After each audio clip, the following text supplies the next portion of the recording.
And APC, tell me, the APC where you belong now, where you stand now. Yes. We've seen a whole lot of things happen, and a lot of questions that people are asking that there is really no difference between the political players that we have today. The members of the APC that we see today are former members of the PDP. How do we then see the kind of change that we're talking about? Because now I'll be very direct with you. If you believe that the people you see in APC today are all former members of the PDP, then clearly you've got it so wrong. Simply because you and I know very well, at least if you do your research properly, and you assume that I'm telling you the truth, unlike before, the APC is made up, has about 4 or 5 constituent parts. The ACN members were never members of the APC. The CPC members were never members of the APC. The AMPP members were never members of the APC. Okay? Then you have a group of what I call others. And then you now have the final analysis, the final group to join, those in the PDP. I call them the best of the PDP, that rejected what was going on and decided to fight it, and then came and joined the APC. So when you're talking about the PDP, those of us that were in the PDP that are now in the APC, you're only talking about maybe 1/4 or less of the people that are there. And I would be very reluctant for you to tarnish the rest with our own brush. Yes, we left the PDP because we wanted something better for our country. And I think that was the right and proper thing to do. If we had stayed there and we were coming up and partying with them and enjoying life and saying all is well, and Nigeria crashes, you will blame someone. Even Obasanjo, the father of the PDP itself, has virtually left them, and he's a navigator of the APC. So I think we're in the right and proper place. All right, interesting. Let's listen to PDP reaction onto the roadmap. The publicity secretary of the PDP actually reacted. Let's take a listen and we'll be back. See that. What they have given to Nigeria is the Janjaweed ideology and agenda.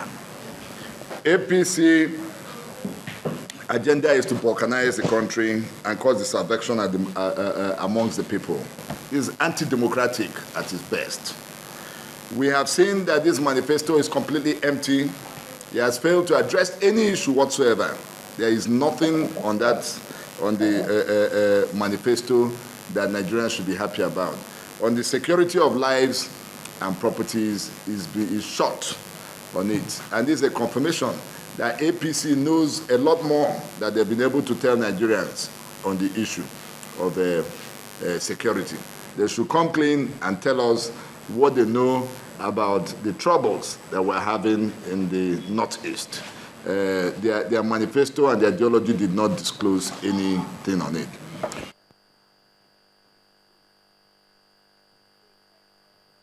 That was the publicity secretary of the PDP, Chief Olisa Metu, on the reaction of the roadmap of the APC. Chief Fani-Kayode, tell me, you heard him. Yes, I did. From his reaction, he said your party does not quite have the capacity to do that, and he mentioned a few issues that would you like to react to that? Of course I would. First of all, I have absolutely nothing against my good friend Olisa Metu, who I've known for a considerable period of time. I have nothing but respect for him. And I don't expect him to say anything different to what he has just said. This is a failing party that he's representing. It's a failing government. They're clutching at straws, they're telling lies, and they're simply not getting it right. That the Nigerian people have moved beyond that. An alternative platform has been created to bring them security, to improve the economy, and to bring them good governance. And they're nervous. They've lost about 5 or 6 governors. They've lost so many senators. The APC now controls the House of Assembly. Are all these people wrong? This is a sinking ship. He represents a sinking ship. Now, the APC don't control the House of Reps yet. They have a majority. They don't have it. They have a majority. They don't have it now. Fine, okay, but they still have a substantial number. They have a substantial number, and it's virtually neck and neck. The majority. Well, hang on a minute. Look, listen. Remember where we're coming from. Let's be fair. Let's be honest about this, okay?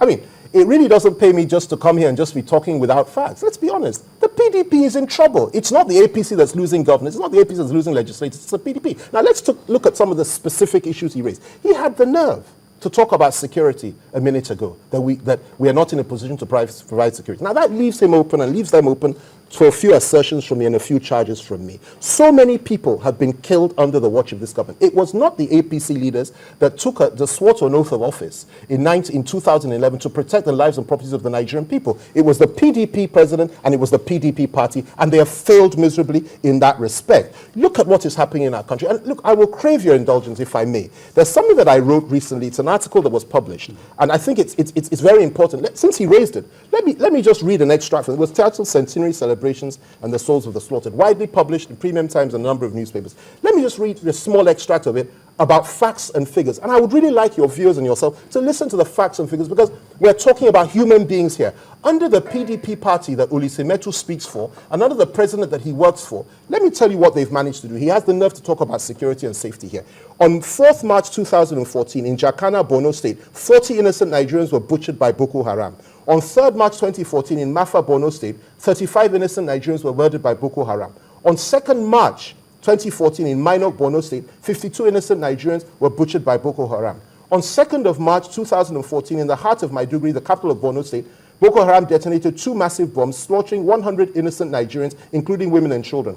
On March the 1st, 2014, in Askira, Borno State, 25 innocent Nigerians were butchered by Boko Haram. Please. Because of the time. Just to honor just the a dead. moment. Just to honor the dead. Just a moment. I have. You know, the issue is that, so that, I mean, these are lives of people here. Absolutely. Of course, so that we don't politicize.